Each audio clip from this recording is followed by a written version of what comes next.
Discovery.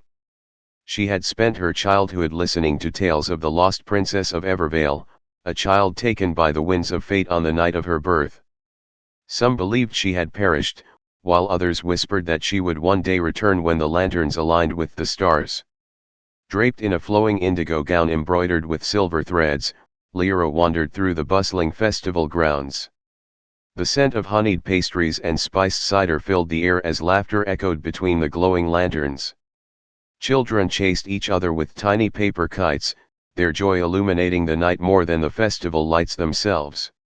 As Lyra approached the riverbank, she traced her fingers over a pendant she had worn for as long as she could remember, a delicate silver locket shaped like a lotus, its petals etched with symbols she did not understand.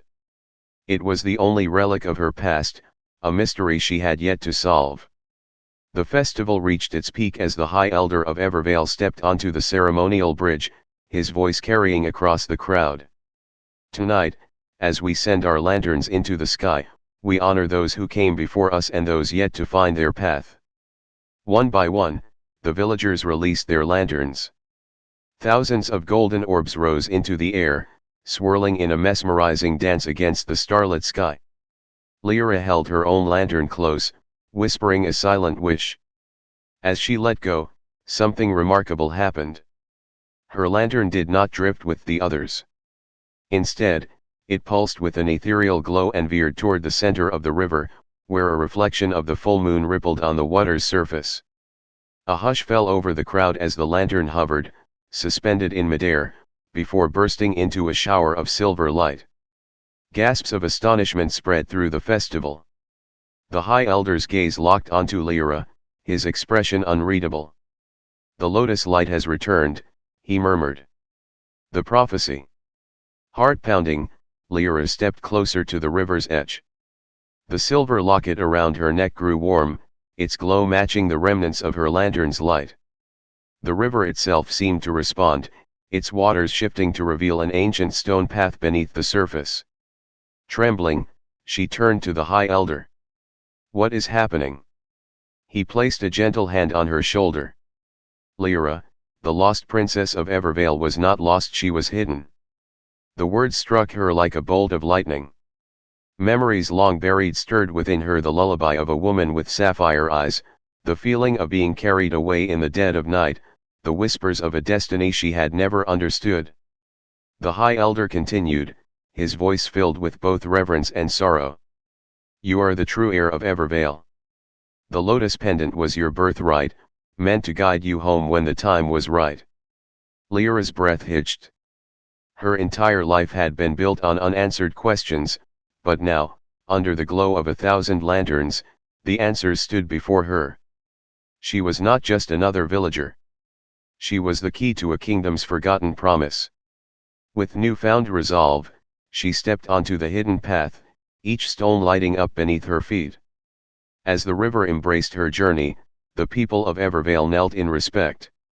The Lantern Festival had illuminated not only the sky but also the truth of her existence. With the kingdom awaiting her return, Lyra walked forward, ready to embrace the legacy that had been written in the stars long before she was born. The Festival of Eternal Lights, a celebration of hope and unity. The village of Everglow shimmered under the radiant glow of 1,000 lanterns as its people eagerly gathered for the most magical night of the year, the Festival of Eternal Lights. Every winter solstice, the villagers came together to honor the passing year, express gratitude for their blessings, and light the way for the future. For Lyanne, this festival was more than just a cherished tradition, it was a long-awaited return home. After spending years in a distant city, she had finally made her way back, eager to relive the moments that once defined her childhood. As she walked through the lantern-lit streets, a wave of nostalgia washed over her, filling her heart with warmth. "Lyanne," a joyful voice called from across the square. Turning quickly, she saw her younger brother, Tao, racing toward her, his eyes gleaming with excitement. "I thought you might not make it?" She laughed, pulling him into a warm embrace. "I wouldn't miss this for the world." Together, they wandered through the vibrant festival, taking in the wonders around them. Vendors sold spiced tea and honeyed pastries, their aromas blending with the crisp winter air. Children ran past, their faces glowing with joy as they held tiny lanterns shaped like stars, each symbolizing a wish for the coming year. At the center of the village stood the towering lights pier, an ancient monument that had been a part of the festival for centuries. It was here that the most sacred tradition would take place, the illumination ritual. As the village elder, a dignified woman with silver-threaded hair, stepped forward, the crowd fell into a hushed silence. As the darkness of the year's longest night surrounds us, so too does the light of our hopes and dreams shine brightest, she proclaimed. Let these lanterns remind us that no matter how deep the night, there is always light to guide our way. Leanne felt a deep sense of belonging as she held a delicate lantern in her hands. Carefully, she wrote her wish upon its paper surface: may the path ahead always lead me to love and happiness. She walked with Tao and the other villagers toward the riverbank, where hundreds of lanterns awaited release. One by one, the villagers set their glowing lights upon the water, watching as they drifted downstream, their golden reflections rippling in the moonlight. The sight was breathtaking, a river of stars flowing toward the horizon. Tao grinned. They say if your lantern shines the longest, your wish will come true. Leanne chuckled softly. Then I hope mine never fades. As they watched the lanterns drift away, a soft snowfall began to descend, dusting the village in shimmering white. Suddenly, fireworks exploded in the sky, illuminating the night in dazzling hues of sapphire, crimson, and gold. The crowd erupted into cheers, the air filled with laughter and music. Leanne gazed at the familiar faces around her, at the traditions she had once left behind, and at the beauty of the moment. No matter where life had taken her, Everglow would always be home. And as the final firework faded into the velvety night, she knew that some wishes had already come true. The Festival of the Golden Phoenix. In the ancient kingdom of Valena, nestled between towering mountains and vast emerald valleys, the Festival of the Golden Phoenix was the most sacred and celebrated event of the year. According to legend, the phoenix, a celestial being of fire and renewal, descended from the heavens once every century, bringing prosperity to the land and bestowing its blessing upon a chosen one. As the festival approached, the entire kingdom erupted into vibrant festivities, filled with music, dance, and dazzling displays of fire and light. For 17-year-old Kalen, the festival was more than just a grand tradition, it was the only connection he had to his mysterious past. Found as an infant near the Phoenix altar, wrapped in golden silk embroidered with ancient runes, he had always felt different from those around him. The village elders often whispered about the prophecy that spoke of a child born under the Phoenix star, destined to alter the fate of the kingdom. On the eve of the festival, the kingdom's great plaza was transformed into a wonderland of glowing lanterns, vibrant banners, and intricate phoenix-shaped sculptures. Merchants lined the streets, selling golden fruits, fiery spiced drinks, and delicately crafted charms meant to bring fortune and strength. The air was thick with anticipation as performers wielded flames, twisting them into mesmerizing patterns against the twilight sky. Kalen wandered through the bustling crowd, his heart heavy with unanswered questions. His only clue to his origins was the golden pendant he had worn since birth, shaped like a phoenix in flight, its eyes set with twin rubies. Tonight, more than ever, he felt its warmth against his chest, as if it was calling to something beyond his understanding. As midnight approached, the kingdom gathered at the Phoenix altar, a magnificent shrine carved from volcanic rock. The high priest, draped in robes of crimson and gold, raised his hands towards the sky. The time has come. Let the flames of renewal guide us.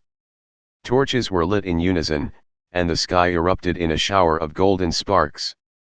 A massive bonfire roared to life at the altar's center, its flames twisting higher and higher.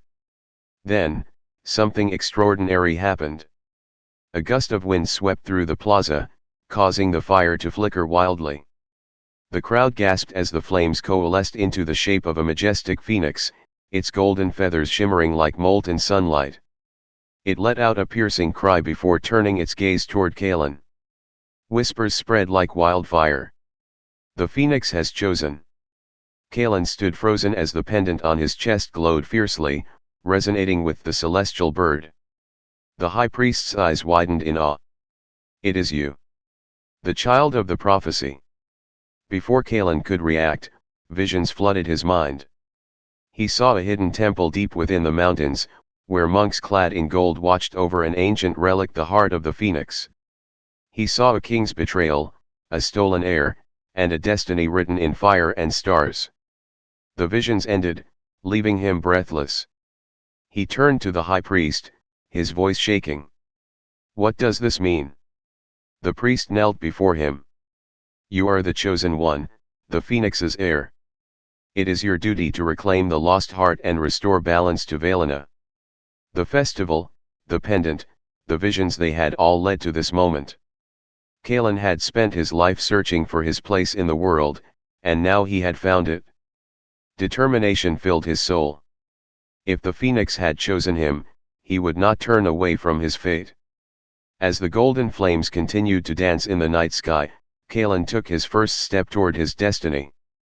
The festival of the Golden Phoenix had illuminated not only the heavens but also the path he was meant to follow, a path of fire, renewal, and the awakening of a forgotten legacy. The festival of the Golden Harvest, a celebration of gratitude and reunion.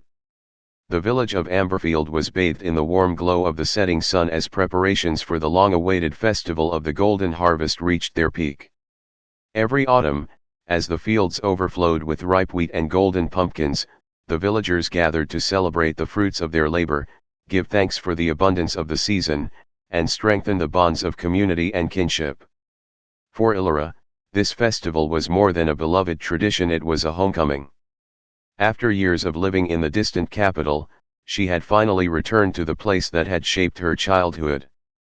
The scent of freshly baked bread and spiced cider filled the air as laughter and music echoed through the village square. Nostalgia settled over her like a warm embrace.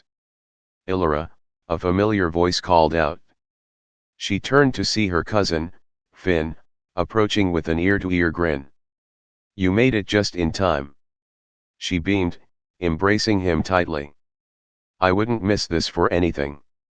Together, they strolled through the bustling festival grounds.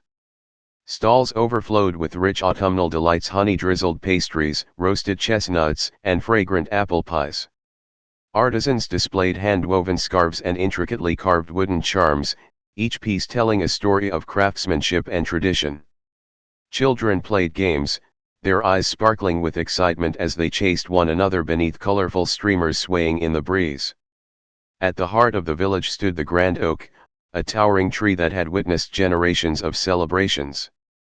It was here that the festival's most cherished ritual, the offering of the harvest, was about to begin. The village elder, a wise woman with gentle eyes and a voice as soothing as a lullaby, stepped forward to address the crowd. The land has provided for us once more, and in return, we offer our gratitude, she said. Let us give thanks not only for the harvest but for the love, laughter, and memories that fill our hearts. Ilora held a bundle of golden wheat, a symbol of prosperity and renewal. Following the villagers, she placed her offering at the foot of the grand oak, whispering a silent wish, may this village always remain a place of warmth, love, and belonging. As the final offerings were laid, the festival erupted into a joyous celebration. Musicians struck up a lively tune, and soon the village square became a whirlwind of dancing and merriment. Ilora found herself twirling through the crowd, swept up in the rhythm of the drums and the laughter that rang through the night. Finn nudged her playfully. They say if you dance until the last song ends, your heart will always find its way back home. Ilora chuckled. Then I'll dance until dawn. As the night deepened, the sky was set ablaze with golden fireworks, illuminating the village in a spectacular display of light and color. The cheers of the villagers blended with the crackling of the flames, creating a symphony of joy that echoed across the fields. Ilora looked around at the faces of those she loved, at the traditions that had once seemed so distant but now felt closer than ever. No matter how far life had taken her, Amberfield would always be her home. And as the final firework faded into the starlit sky, she knew that some wishes had already come true.